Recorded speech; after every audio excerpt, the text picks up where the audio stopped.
Welcome everyone to the Rosh Gol Valley, our home for the next 3 days.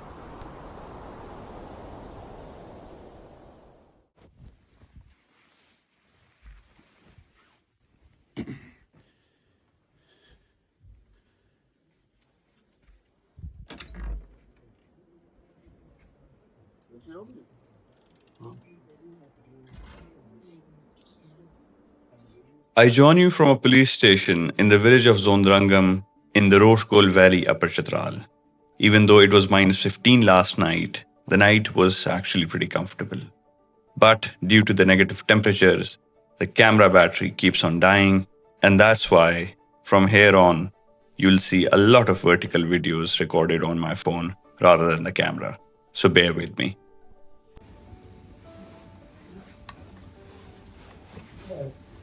Good morning, Instagram. This is a first event for us. So what happened was our shoes were wet last night. We left them out in the cold. और वो जम गए. So basically it's an equivalent कि आप जूते धोएं और उसका फ्रीजर में रख दें. मेरे वर्ष ये रात से जिस तरह उसी तरह. तो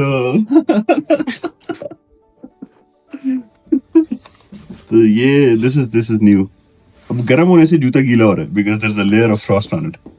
And एक तो मैंने पहन लिया किस तरीके से लड़ जगड़ के.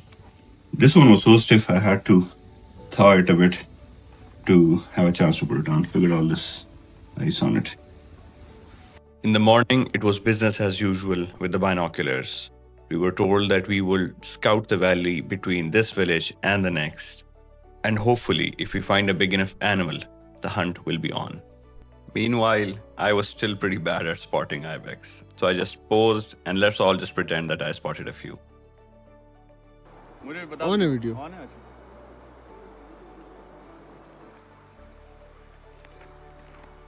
भाई ने कल रात थाने में गुजारी. Literally. Don't mind the whiteness because of the cold. My lips were really going off. So I had some cream put on, even though I hate putting on creams. So this is the mountain where we spotted the Ibex last night, and this is where we're staying. So this morning, everyone was out with their binoculars right from the veranda. Yeah, again, don't need to repeat it. Absolutely gorgeous out here. I think below minus 10, it's more or less the same. I can feel that it's a little colder, but nothing significant. Didn't feel like minus 15. But yeah, maybe that's us being acclimatized.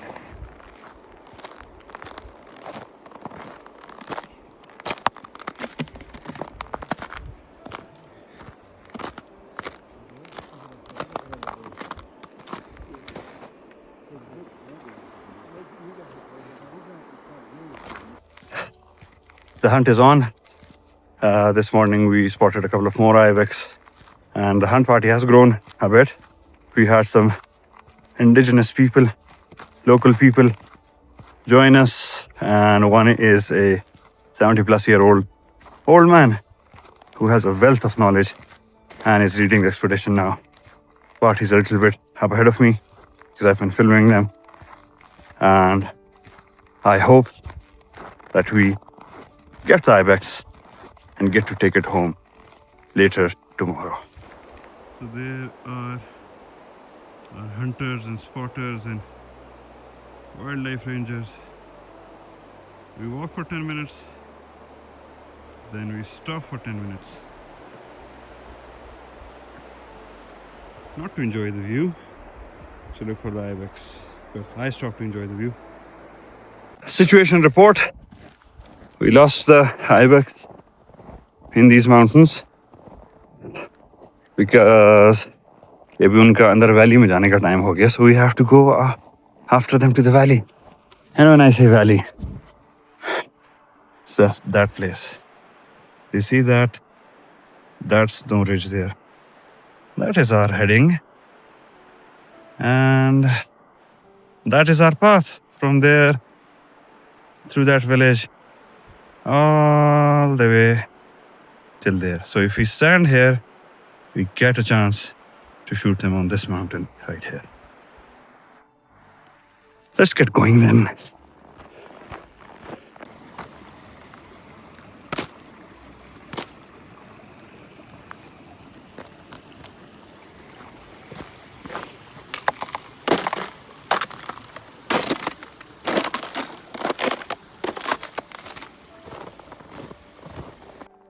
At this point, you're probably thinking, this is pretty boring. I thought hunting was adventurous. Well, I thought the same as well. But what did I expect? We were just walking between villages. Did I expect the Ibex to come in the middle of the road and ask us to shoot it? Well, things were about to change, and I was about to find out in the next couple of days what hunting really looks like. Meanwhile, let's take a break.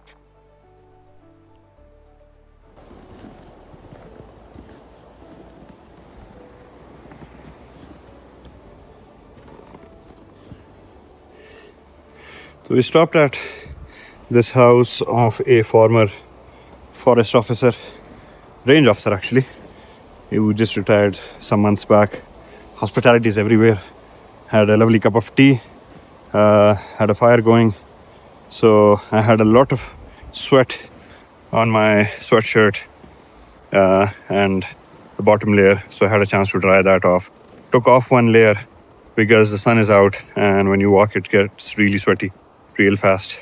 So yeah, rested and ready to go. We've picked up some more youngsters with us for the expedition. So it's onwards. और हमारी GP आ गई है. So वापसी में we can hop on board and just go back. After some much needed rest, we were back on our feet and headed towards the next village of Warimun, which was about 5.5 kilometers from Zondrangam. I think at this point we were about 4 kilometers into the walk, but it took us all day because of the constant stopping, spotting, and going again. Breaks started to become more frequent because of the fatigue of walking all day. But at this point, we did spot something mildly interesting than staring at a mountain. We spotted some cousins of the Ibex, the mountain goats. And while Hamad practiced his aim without shooting them, I also practiced making this video through the scope in case it is needed later on when we spot the Ibex. Anyhow, fun and games over. It was back on the road, back to the binoculars, back to staring at mountain faces. ها؟ كيف كاسي؟ هذا أنا سودا. إيطاليا. إيطاليا أهتك فاقي تيلو. سارزان أنا سام كوشت تولو. So it's now. Okay. So no shame in admitting that I am a little exhausted. Now we've been walking for about 3.5 hours, even though we did rest back there for half an hour, had some tea, but shouldn't have had it. I just wanted to keep going because then the energy was high. एक बार बैठ जाते हैं आग होती है तो yeah, then it gets difficult. मैं नाश्ता भी नहीं किया क्योंकि पराठे थे. I didn't want a heavy breakfast. I thought I'd rather eat a chocolate to keep the sugar levels high. But मैं खाना भूल गया. But खैर, just had some nuts and a khajur.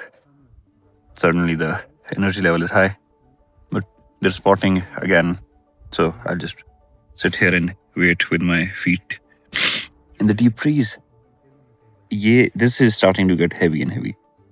The camera body with this lens weighs 7 kgs and I'm just lugging it around. While the others were spotting or trying to spot an Ibex, I was doing my favorite pastime of spotting cars, particularly these lovely lifted 4x4. One of these was what I learned to drive on. So I absolutely love these. And some of them even had Japanese stickers on them, which means they had been smuggled into Pakistan directly from Japan. Situation report. I had a couple of dates and some dry fruit, all energized. I also got rid of my camera because that's almost, I think, 5 to 7 kgs of weight. I was just lugging around and it's out of charge as well. And taking off one layer helped a lot as well. So, but we're going back now. We're back to where we had tea earlier and where the car is parked. So, we'll see what the strategy is from on here. That's terrible. Oh, thank you for taking care of it, Hamad. You're welcome as always. The legend, the myth, the reality. John Wick's grandfather. So after walking for about 5.5 hours, covering 5.5 kilometers, the sun was starting to go down and we decided to call it a day. We did get some positive outcomes from the day, that was narrowing down the rough location of the Ibex. That would help us pinpoint the exact location of the Ibex and hike to that spot tomorrow. The silver lining in all of this was that we didn't have to walk back to the camp. The Jeep was here, so we could just hitch a ride and drive back to the camp.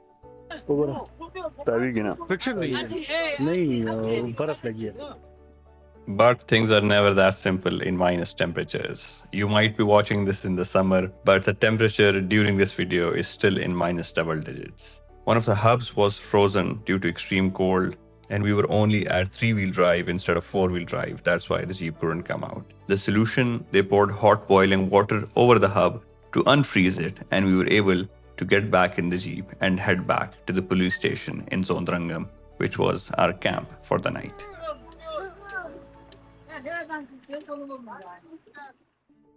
Back at camp, the mood was a little gloomy. We had been in Chitral for over 6 days with nothing to show for. Tomorrow was going to be a do or die situation. And I don't mean this lightly, because we would end up doing or dying.